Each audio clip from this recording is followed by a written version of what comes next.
ভোটের দামামা বেজে গেছে। আলিপুরদুয়ারের পর ফের বঙ্গে প্রধানমন্ত্রী নরেন্দ্র মোদী। আগামীকাল প্রধানমন্ত্রীর সভাকে ঘিরে জোর কদমে প্রস্তুতি লক্ষ্য করা যাচ্ছে। আগামীকাল দুর্গাপুরে নেহরু স্টেডিয়ামে আসবেন প্রধানমন্ত্রী নরেন্দ্র মোদী। ওখান থেকে কি বার্তা দেন সেটা কিন্তু দেখার বিষয়। পুরো স্টেডিয়াম চত্বর নিরাপত্তার চাদরে মুড়ে ফেলা হয়েছে। বিজেপির একাধিক নেতা নেত্রীরা স্টেডিয়ামে এসে কাজ খতিয়ে দেখছে।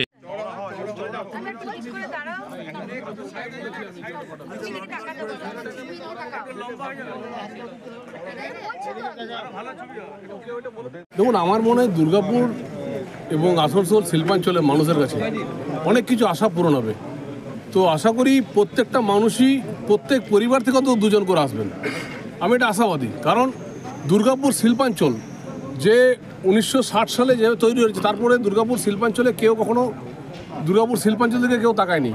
তো সবাই যখন লোক জনসংখ্যা বেশি হবে, এবং আমাদেরও দাবি আছে এখানে দুর্গাপুরে অনেক কিছু আরও ইন্ডাস্ট্রি বাড়ুক, দুর্গাপুরের ডিএসপি আরও ইউনিট বেশি বড় হোক, আপনার এএসপি বড় হোক। তো দুর্গাপুরে জন্য মানুষ যেন প্রত্যেকে আসেন। দুর্গাপুরে মানুষের অনেক দাবিও থাকে, তাদের প্রত্যেকে আমার প্রত্যেক পরিবার থেকে হয়তো আসবেন। হয়তো দেখবেন এটাই হয়তো পশ্চিমবঙ্গের সবচেয়ে বড় র্যালি হয়তো ঘোষিত হবে। কোনো সরকারি প্রকল্পের ঘোষণা হতে পারে শোনা যাচ্ছে? হ্যাঁ, হবে, নিশ্চিতভাবে হবে ঘোষণা। প্রধানমন্ত্রীজির একটা সবচেয়ে বড় হচ্ছে প্রধানমন্ত্রী কাজ করে উনি সেটা ঘোষণা করেন যে চেনাব ব্রিজ হলো।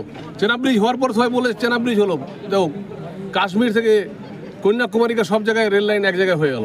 তো ঠিক সেইভাবে দুর্গাপুর শিল্পাঞ্চল আমাদের কাছে স্বপ্ন, আসানসোল শিল্পাঞ্চল আমাদের কাছে স্বপ্ন।